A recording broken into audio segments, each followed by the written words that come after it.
Wonder what? Cassie who? Let's find out.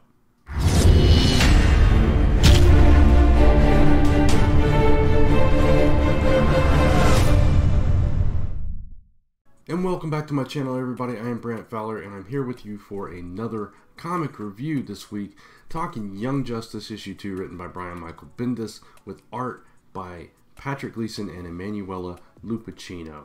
And this is the second issue of Brian Michael Bendis' relaunch of Young Justice and this whole gem world crisis that's going on. I don't want to call it a crisis. That's too heavy of a word, considering we're dealing with a bunch of crises in this book that have been referenced. So we don't know where that's going, but still, it was a fun word to say. This event, this story arc, whatever's happening that sucked them all into Gem World at the end of the first issue. And that's kind of where we pick things up. And before I get started into the actual review, I do want to say I'm going to do like a non-spoiler thing, and then I'll go into some small spoilers at the end if there are any that I deem worthy of talking about. But before I do, if you do like this video, please give it a thumbs up, hit that subscribe and notification bell so you get updates on all the content going up to the channel. But getting back to Young Justice, this issue picks up with Gem World, as we're seeing some kind of plot to overthrow Amethyst. That's how the issue opens. That's what's on the preview pages, so that's not anything new if you've seen any of that.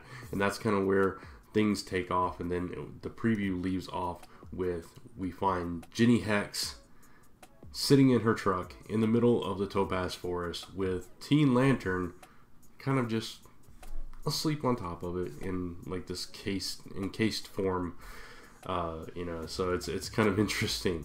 And the issue progresses from there as Jenny Hex tries to get Teen Lantern off her truck, and Cassie, aka Wonder Girl, happens along and meets the end of Jenny Hex's rifle, and they try to kind of sort out where they are and that they're on the same side and who they need to help. Eventually, Robin and Amethyst show up, and that's where the danger starts taking place. Now, in the middle of all this, we get a nice backstory of Cassie, her time in Jacksonville, which kind of fills in some of the gaps of where she's been. And she just shows up to fight Despero, and Zeus shows up with this kind of odd offer for her, and a little bit of a revelation, and something that we haven't necessarily seen before, and something that she wasn't aware of. And so it adds this whole other element to her story that I'm assuming we're going to revisit down the line, but not to give too much of that away. But it's very interesting what that's going to pertain to, and what it means for Cassie going forward. We don't get to see Connor and Impulse in this issue. I will forewarn you on that. The end of the issue says whatever happened to Connor Kent, so we assume we're going to get those two in the next issue, or at the very least, we're going to see some backstory on Connor Kent, aka Superboy. So that's going to be very interesting. But all in all, I think this was a very solid issue. I think it was a little bit stronger than the first issue.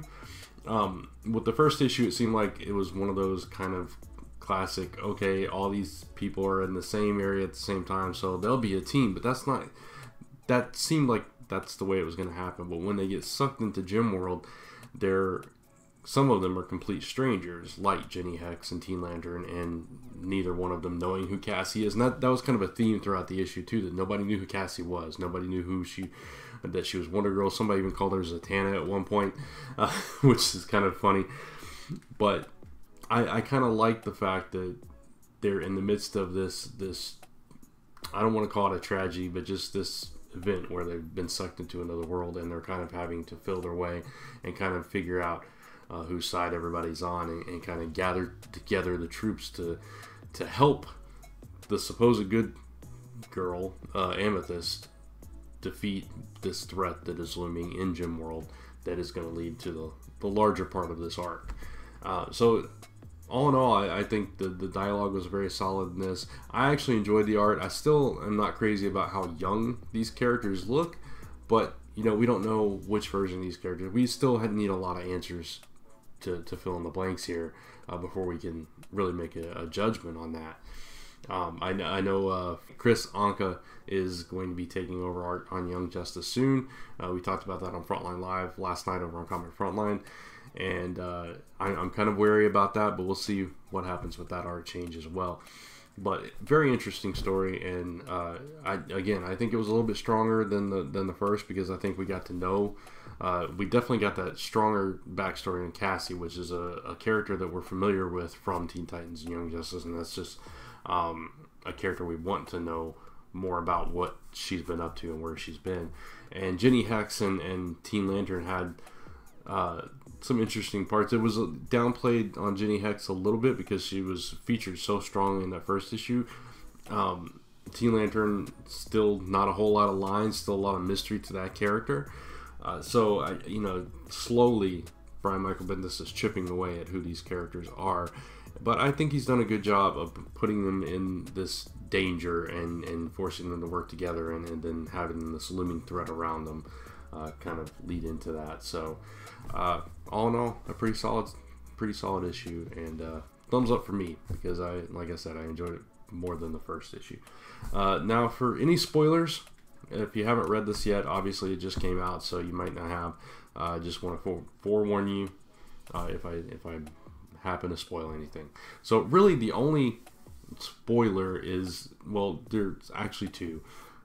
The threat, which is Lord Opal, which I know nothing about Gemworld, so that means nothing to me, but if you are familiar with that, you know that character and what that means and everything. So that is the big threat that is trying to overtake all of Gemworld, and there's an alliance forming that's threatening to take out Amethyst. So the Young Justice team is going to be there to thwart that, supposedly, apparently.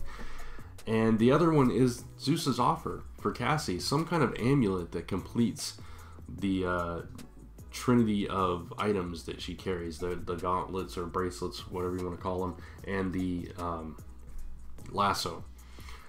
There's an amulet that has kind of looked like Wonder Woman's symbol that supposedly completes this and allows Cassie to join the Pantheon and sit beside Zeus. And it's, I don't know where they're going with that, and apparently Wonder Woman knows nothing about this. She's not been told this thing.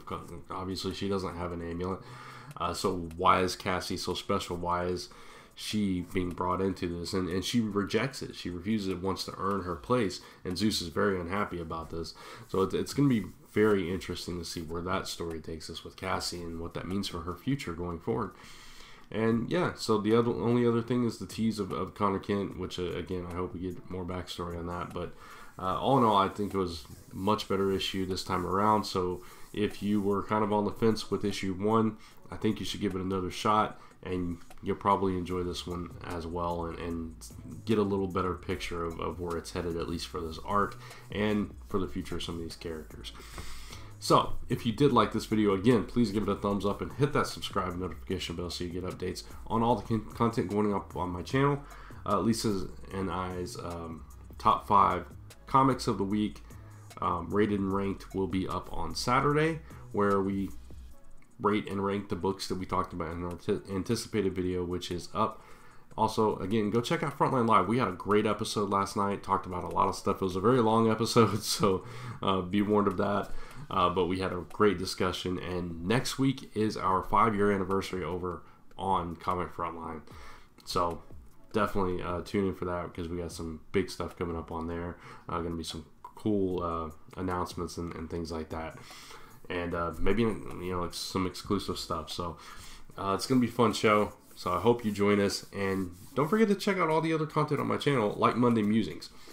But aside from that, you can follow me on social media at Brant Fowler on Facebook and Twitter, at Last Number Press on Instagram. Thanks for watching so much, and I'll see you in another video real soon. Thanks. Bye.